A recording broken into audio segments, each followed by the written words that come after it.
तर अशा प्रकारे राजा प्रसेनजितला तथागताने आपल्या धम्माचा उपदेश केल्यानंतर, धम्माची दीक्षा दिल्यानंतर आता जीवकाची धम्मदीक्षा. आता जीवक कोण होता? तर जीवक हा राजगृहातील शाल्वती नावाच्या एका गणिकेचा मुलगा होता. तर तो गणिकेचा मुलगा असल्यामुळे त्याला एका टोपलीत भरून लांब नेऊन एका मोठ्या मातीच्या ढिगाऱ्यावर त्याला सोडून देण्यात आलं. ज्या ठिकाणी त्याला सोडून देण्यात आलं तिथे लोक बघू लागली. बघता बघता लोकांची त्या ठिकाणी गर्दी जमू लागली. त्याच रस्त्याने येताना अभय नावाचा राजकुमार तेथील लोकांना विचारणा करू लागला की का बाबा इथे एवढी गर्दी झाली, कशासाठी इतकी माणसं जमा झालेली. तेव्हा त्याला तिथे समजलं की या ठिकाणी तिथे मातीच्या ढिगाऱ्यावर एका टोपलीमध्ये एका बालकाला सोडलं आहे. तर ते बालक जरी त्याच्यामध्ये असलं तरी इतका वेळ राहून सुद्धा ते बालक जिवंत आहे असं लोकांनी त्याला सांगितलं. अभय राजकुमाराने ते बालक बघितलं, त्याला खाली घेतलं आणि त्याचं पालन पोषण स्वतःच करायचं असं ठरवलं आणि तो जिवंत बालक आहे म्हणून त्याचं नाव त्यांनी जीवक असं ठेवलं.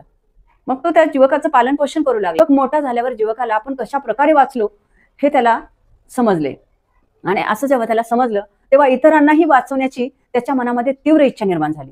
आणि मग त्यांना अशातच राजकुमार अभयला न विचारताच, त्याची संमती न घेताच त्याने ते ठिकाण सोडलं आणि तो थेट तक्षशिला विद्यापीठात गेला आणि तिथे एकसारखं त्याने 7 वर्ष वैद्यशास्त्राचा अभ्यास केला आणि तो वैद्यशास्त्रामध्ये एकदम निपुण झाला आणि तो राजगृही परत आला.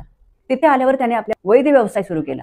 त्या व्यवसायातून त्याला कीर्ती मिळू लागली, त्याचा नाव लौकिक वाढू लागला.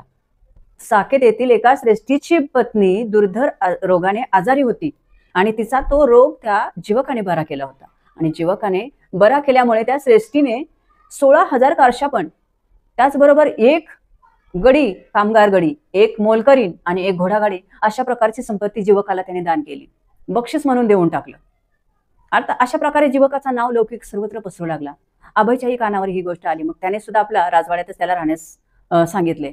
म्हणजे कसं, त्याला बिन विचारता तो गेला होता, त्याला न सांगता न संमती घेताच तो तिथून गेला होता. पण जरी तो तिथून निघून गेला असला तरी तो चुकीच्या रस्त्याला न जाता त्याने एक चांगल्या दर्जाचं शिक्षण घेऊन लोकांचं त्याने भलं करण्याचा मार्ग शोधला होता आणि म्हणूनच अभयनं आपल्या राजवाड्यामध्ये त्याला राहण्यासाठी परवानगी दिली. आणि त्याचबरोबर जीवकाची त्याहीपेक्षा उल्लेखनीय कामगिरी जर आपण म्हटलो तर एका श्रेष्ठीची डोक्याच्या कवटीची शस्त्रक्रिया केली होती, ती पण यशस्वीरित्या पार पाडली होती.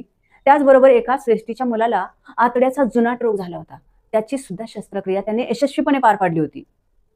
आणि म्हणूनच जीवकाला राजा आणि राजस्त्रिया यांचा राजवैद्य म्हणून तिथं नेमणूक करण्यात आली होती. आता त्यावेळी मगध देशाचा राजा बिंबिसार याला एकदम महाभयंकर अशा भगंदर नावाच्या रोगानं पछाडलं होतं. तो जीवकानं पूर्णपणे बरा केला, त्या रोगातून त्याला मुक्त केलं राजा बिंबिसारला. आणि मग त्याच्या बदल्यात राजा बिंबिसाराने आपल्या 500 राण्यांचे सर्व अलंकार जीवकाला बक्षीस म्हणून दान केलं